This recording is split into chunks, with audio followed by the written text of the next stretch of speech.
Perbacco, vi chiederete cosa fa il Doc Pedrazzi asseso in un ambiente così bucolico? No, niente, non lasciatevi distrarre dalla cosa. Quello di cui volevo parlarvi oggi è un argomento molto simpatico, che è la seduzione. Non so se avete mai sentito parlare di PUA, meglio detti PUA, cioè Pick-up Artist, l'artista del rimorchio. Non stiamo parlando di camionisti particolarmente bravi a fare il loro lavoro, ma stiamo parlando di quei seduttori quasi professionisti, di quella comunità interessata a tecniche di seduzione e fra l'altro a tutti quei soldi che ruotano intorno a questo argomento.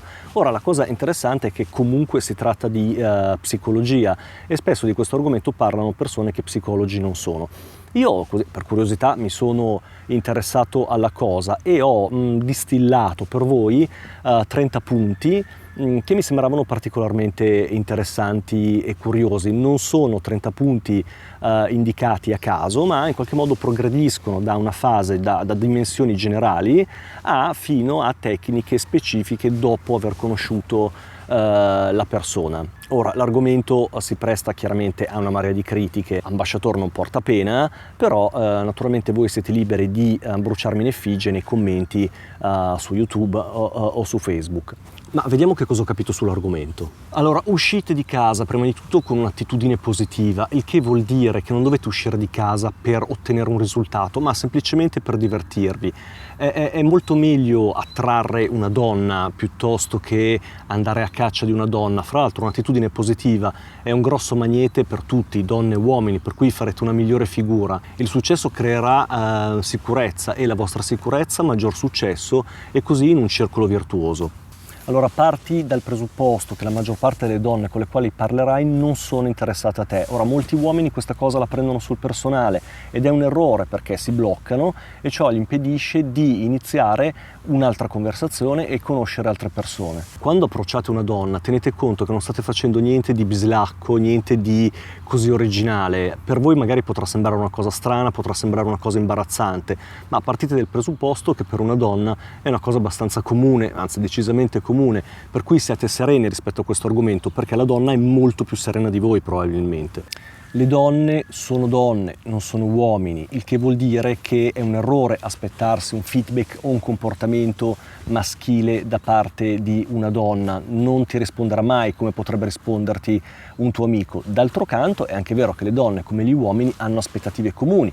Per esempio, vogliono fare bella coppia, vogliono creare una relazione, ci tengono che la relazione vada bene, possono essere leggermente in ansia nel momento di conoscere qualcuno e soprattutto, come noi abbiamo difficoltà a comprendere le donne spesso hanno difficoltà a comprendere gli uomini. Ogni donna ha i propri gusti, quindi se tu hai trovato un look che ti va bene, partendo dal presupposto che questo look non sia sconcio, impresentabile e fermo restando che l'igiene personale deve essere perfetta, tienilo, perché qualsiasi cosa tu tenterai in fatto di look a qualche donna non piacerà. Tieni a mente che le persone in genere sono attratte da cose che si distinguono positivamente dalla media, cose differenti in senso preferibile, quindi differenti in senso attraente. Ora, in un ambiente con diverse donne, tu hai molta più probabilità di successo se in qualche modo agganci la persona che già precedentemente, qualche secondo prima, qualche minuto prima, ti ha dato dei feedback positivi. Le persone, gli uomini che hanno successo con le donne tendono a massimizzare questa cosa e a minimizzare gli errori proprio perché evitano di andare a importunare donne che non gli hanno dato nessun tipo di feedback se non altro visivo. Muovetevi con la schiena dritta e con la testa ben alta, cercate in qualche modo di espandere la vostra presenza fisica nell'ambiente, il che non vuol dire essere tronfi, ma vuol dire che per esempio quando si è seduti non bisogna incrociare le gambe e stare chinati in avanti, ma piuttosto tenere le gambe leggermente aperte e appoggiare la schiena alla sedia o al muro, quel che è, mostrandosi rilassati. Parlate un pochino più lentamente, il che vuol dire creare un pochino di aspettativa, e ricordatevi, molto importante, che il modo in cui dite le cose può essere più importante di quello che dite. Se una donna a un certo punto mostra interesse verso di te, non diventare subito super entusiasta, trattieniti un pochino, crea un pochino di mistero. Le donne, ma non solo le donne, cioè rilevano subito lo stato di bisogno, lo stato di necessità, quindi dai l'impressione di saperti trattenere e ti puoi permettere di essere un pochino impudente. Sapersi trattenere vuol dire per esempio avere la forza di interrompere una comunicazione per primo, anche una comunicazione telefonica. Passa vicino a una donna che ti interessa e dalle la possibilità di guardarti, poi con discrezione prova a intercettare il suo interesse, i suoi feedback visivi o verbali che ti può dare. Approccia una donna, approccia una persona sempre di fronte, non di lato né tantomeno da dietro. Allora, poi come stabilire il primo contatto verbale, che poi è la cosa che crea più ansia. Evitate assolutamente tutte le frasi d'effetto che non funzionano e vi fanno sembrare dei cretini. La base, ricordatevi che è il sorriso. Senza il sorriso non combinerete nulla di buono, ma anche poi al di là della seduzione. I musoni non piacciono a nessuno, a meno che voi non siate Humphrey Bogart. Quindi un sorriso e una semplice domanda: come ti chiami, o posso offrirti qualcosa da bere? Fidatevi, se alle persone interessate, anche con una frase molto semplice, in qualche modo molto banale, vi darà comunque il vostro spazio. Quando avete stabilito il primo contatto, non strafate, non state addosso alla persona, non invadete il suo spazio corporeo e non toccatela. Se incontrate una bella donna e le dite che è bella, voi le state dicendo qualcosa che sa già benissimo, anche se poi vi dirà che non è vero. Quindi ci sta a fare un complimento. Volete fare un complimento? Va bene. Potete fare un complimento anche fisico, naturalmente non maleducato, anche su una parte del corpo, naturalmente non grossolana, e se lo fate, fatelo anche con una certa serietà, ma non seriosamente. I complimenti è bene che siano diretti a lei, non a qualcosa che le appartiene o a un concetto astratto, per cui in linea di principio, per esempio, è meglio dirle stai benissimo con quel vestito piuttosto che quel vestito è bellissimo. Insomma, il succo rispetto al primo approccio è questo: rendi i tuoi approcci leggeri e non minacciosi. Se la donna non reciproca la cosa, sarà per te più facile svincolarti proprio in virtù del modo in cui hai approcciato. Ora la parte molto interessante, che è quella del dialogo, della comunicazione. Se una donna inizia a parlarvi dei suoi problemi, semplicemente ascoltatela empaticamente, non cercate di risolvere quel problema. Nessuno vuole che il proprio problema non sia riconosciuto come un problema, piuttosto si vuole qualcuno che in qualche modo ci ascolti e non che sminuisca il problema che abbiamo. Poi evitate di usare questi primi incontri come spalle sulle quali piangere. Non parlate in generale male delle donne a una donna appena conosciuta, né tantomeno parlate della ex.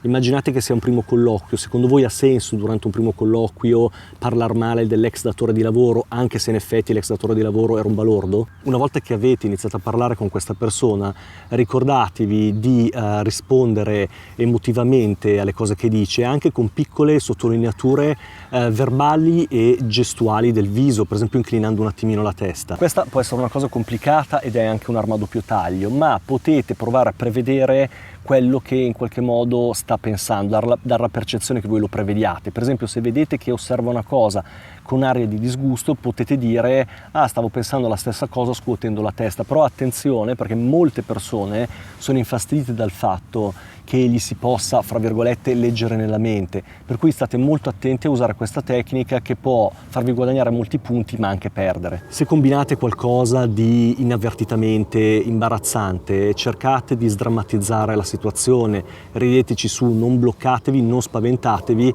perché questo non farà che aumentare l'imbarazzo anche nell'altra persona. Le donne, come gli uomini, si divertono molto a parlare di sesso, però lo fanno, specialmente sulle prime, in maniera diversa. Io vi consiglio di evitare argomenti sessuali grevi e grossolani sulle prime, perché se vi va bene passate come un uomo in stato di necessità, se vi va male passate come un maniaco. Guardate la donna, la ragazza con la quale parlate negli occhi, non distogliete lo sguardo fin tanto che non lo fa lei.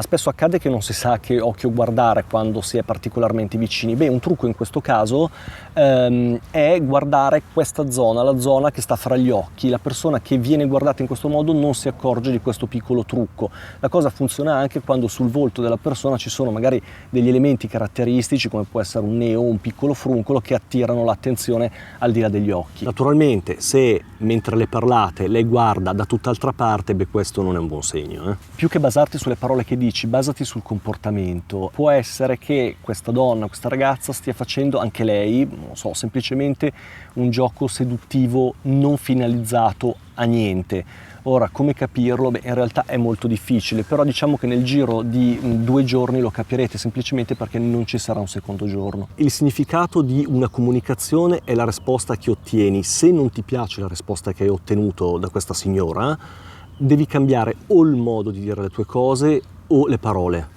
specialmente sulle prime, mostrati più interessato a quello che lei ha da dire piuttosto che a voler dire le tue cose. Alcuni teorici sostengono che la percentuale dovrebbe essere 70-30, cioè il 70% della comunicazione dovrebbe essere della donna e il 30% è tuo. Ricordati che effettivamente se la fai sentire interessante, lei ti troverà interessante. L'ascolto non è un processo passivo, per cui cerca di evitare frasi per renderti troppo brillante ai suoi occhi, utilizza il suo nome nella conversazione, falle domande rispetto a ciò che sta dicendo, alterna domande aperte a domande chiuse, evita scontri argomentali e utilizza l'ambiente, se non sai cosa dire, utilizza l'ambiente come spunto, come spunto di conversazione. E mi raccomando, non fare lo yes man, non dire sì a tutto quello che dice, puoi anche un pochino contrastarla con educazione. Se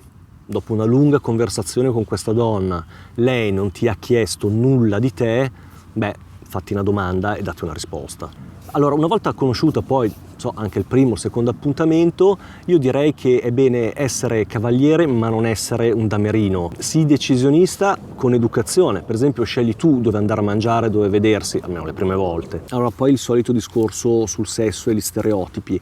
È pur vero che statisticamente, e per pressioni sociali più che altro, una donna tende a non concedersi al primo appuntamento, soprattutto se c'è un interesse che va al di là dell'attrazione fisica. Però questo non è un indice così importante. Infatti una donna potrebbe anche decidere di fare l'amore con un uomo appena conosciuto perché ne è particolarmente attratta e contemporaneamente desiderare di avere una relazione a lungo termine con questa persona. Allora, poi un argomento molto sensibile che è quello della friendzone, nel senso che una tecnica molto sopraffina e anche molto rischiosa può essere quella di concedere inizialmente la propria amicizia, il che potrebbe in qualche modo veicolare il messaggio che noi siamo abituati a livelli molto più elevati di quelli rappresentati dalla persona e in qualche modo scardinare le aspettative di questa persona. Il gioco funziona se si mantiene un certo livello di dubbio nella persona, per cui non riesce mai a capire se noi vogliamo definitivamente un'amicizia oppure dietro ci può essere un altro tipo di desiderio. Molte donne sono attratte da uomini che non possono controllare o prevedere, quindi essere prevedibili è di fatto non essere interessanti. Vige in questo caso la vecchia regola di farsi un po' desiderare e quindi di non chiamare subito il giorno dopo averla conosciuta. Nonostante molte donne siano attratti da uomini che trasmettono un senso di controllo dell'ambiente e di se stessi, è anche bene ogni tanto dare un messaggio uguale contrario, cioè dare la percezione che noi perdiamo il controllo di noi stessi, ma non a caso, ma verso di loro, cioè che noi le troviamo così attraenti per cui non riusciamo a controllarci. Allora questa cosa funziona al massimo grado se avviene non programmaticamente, se avviene in maniera, come dire, casuale, quasi fatalistica, quasi dettata dal destino. Falla sentire al sicuro in tua presenza, fai in modo che lei si senta bene. Questa cosa la puoi ottenere in 3 semplici modi: sensibilità, supporto e ragionevolezza, cioè la capacità di saper discutere tranquillamente. Ultimo punto, ci metto del mio: se siete persone educate, pulite, serene, in fondo per voi l'amore dovrebbe essere anche qualcosa di abbastanza semplice e che in fondo scardina tutte queste regole che abbiamo appena detto, che possono essere utili ma che in qualche modo inaridiscono, no? Anche poi i rapporti. Per cui approcciate questa cosa come volete, approcciate le donne, approcciate gli uomini come volete. Vi sarete resi conto che molte di queste regole, fra l'altro, possono essere anche invertite e possono valere anche per gli uomini. Quindi penso alla regola del non chiamarla subito dopo, ma no, cioè se vi va di chiamare una persona perché avete voglia di farlo, chiamatela, guardate che vi garantisco che se interessate a questa persona, quella chiamata le farà solamente piacere. Io da questo pascolo che esalterebbe il ragazzo della via Gluck vi saluto e vi aspetto al prossimo video, ciao! Ci sono i galli, mi sa che questo gallo a livello di seduzione combina più di me.